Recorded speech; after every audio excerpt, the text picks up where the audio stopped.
विधानसभा चुनाव जीतने में सभी राजनीतिक दल कोई कोर कसर नहीं छोड़ना चाहते। ऐसे में मतदाताओं को रिझाने के लिए एक और जहां चुनावी रैलियां की जा रही हैं, वहीं पत्रकार वार्ताओं के माध्यम से भी लोगों तक अपनी बात पहुंचाने का प्रयास किया जा रहा है। आइए देखते हैं विभिन्न राजनीतिक दलों की पत्रकार वार्ताओं के कुछ अंश।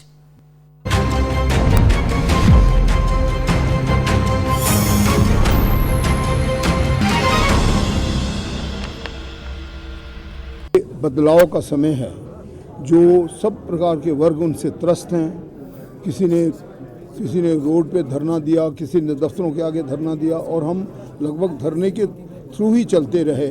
और इसीलिए मेरा संदेश यही है कि इस वक्त आपके पास बहुत अच्छा एक गोल्डन सॉर्ट ऑफ चांस है। अगर कांग्रेस के पक्ष में आप सभी लोग वोट देते हैं, कांग्रेस की सरकार बनेगी।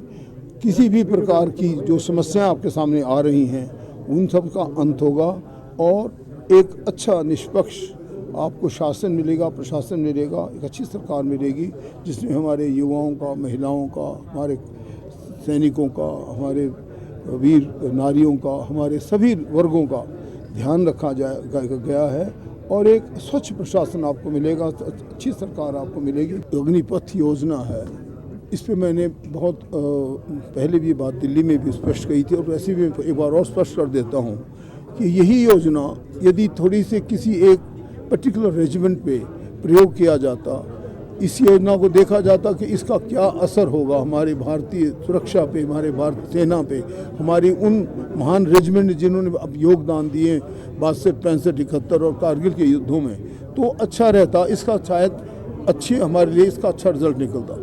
ये ना करके इन्होंने एकदम इसको रख दिया। देखिए, मैं तो खुद एक ट्रेनिंग मेजर रहा हूँ सेंटर का, जहाँ 6000 रिक्रूट तैयार किए जाते हैं। किसी भी बच्चे को तैयार करने के लिए कम से 5 से 7 वर्ष लगते हैं। जब उसका मानसिक दृढ़ता उसमें आ जाती है, उसकी ट्रेनिंग उसको देनी पड़ती है, उसको तैयार करना पड़ता है। आफ्टर ऑल दुश्मन की गोलियाँ खाने के लिए ये 4 साल का जो पीरियड दिया गया, जिसमें तकरीबन 6 महीने की ट्रेनिंग है और 3-3.5 साल के बाद ये निर्धारित किया गया कि 75% लोग घर जाएंगे। भारतीय जनता पार्टी की डबल इंजन की सरकार ने शानदार काम पिछले 5 वर्षों में हिमाचल प्रदेश में किया है और मोदी जी ने दिल खोलकर हिमाचल को सौगातें दी हैं। और मैं तो कहना चाहता हूं, शायद हिमाचल ने कभी केंद्र से इतना पाया हो, अटल जी के समय मिला, लेकिन उसके बाद एक तरह से हिमाचल के विकास पर रोक लग गई थी।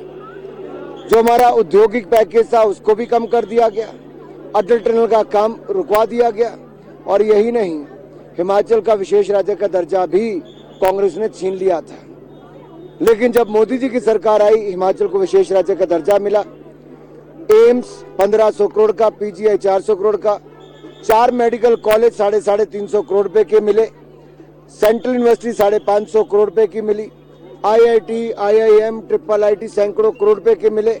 और न केवल मिले, जो रुका था कांग्रेस के समय, हमने भाजपा के इन 5 वर्षों में जयराम जी के नेतृत्व में वो सारे काम पूरा करवाने का काम किया है। ये डबल इंजन की सरकार और ये विकास की रफ्तार, ये प्रदेश वापस देखना चाहता है, फिर भाजपा की सरकार देखना चाहता है, क्योंकि महिलाओं के लिए, उत्थान के लिए हमने काम किया है और एक बार फिर महिलाओं के लिए अलग से संकल्प पत्र लेकर आए हैं।